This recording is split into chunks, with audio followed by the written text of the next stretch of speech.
教育大学岩見沢校の農場と言います。よろしくお願いします。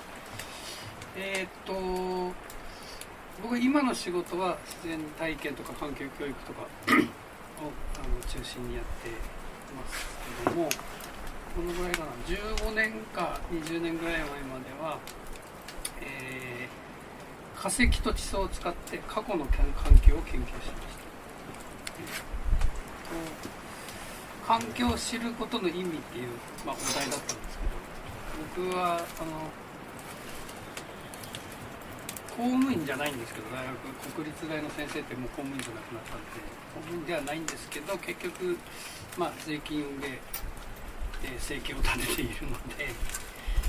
皆さんのお金で皆さんの代わりに勉強して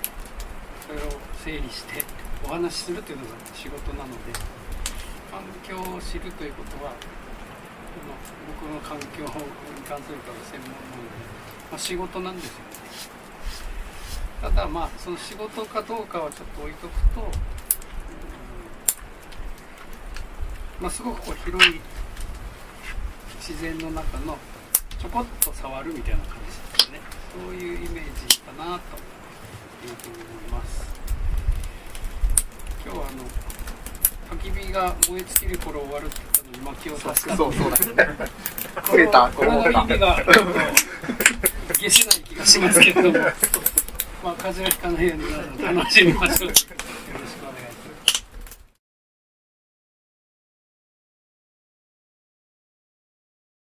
す。僕ね、あんまり話し合う人いないんだよね。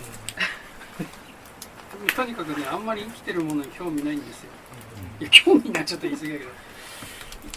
動物の名前も植物の名前もあんまりよく知らないし、名前を知るっていうことにあまり興味を持てないんですよね。で、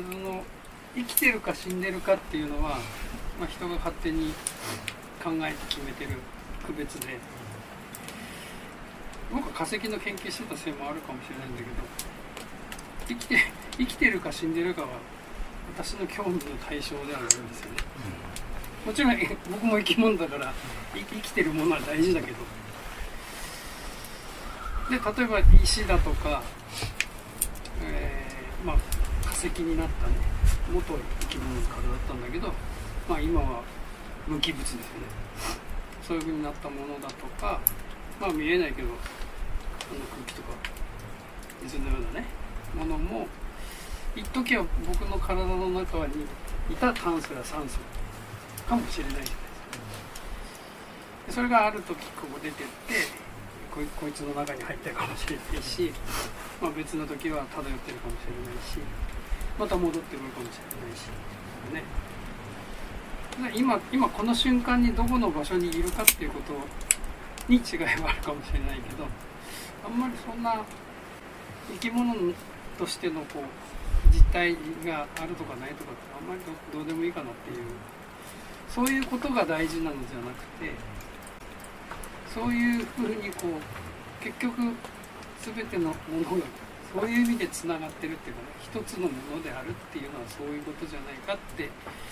いうことが面白いことであって、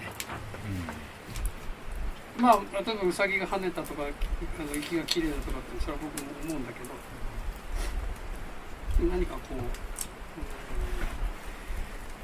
例えば学生と話しててもそうなんだけど、環境の話とか、生態系の話とかって必ず生き物の、しかも動物のことしか頭に浮かばない人たくさんいるんですね。だからやっぱり人は自然のことをそのままで黙っとくとわからない、理解できないし、で生き物とそうでないものとがいて、それが全部つながってる中で世の中ができてるっていうことをなかなか実感できないのは、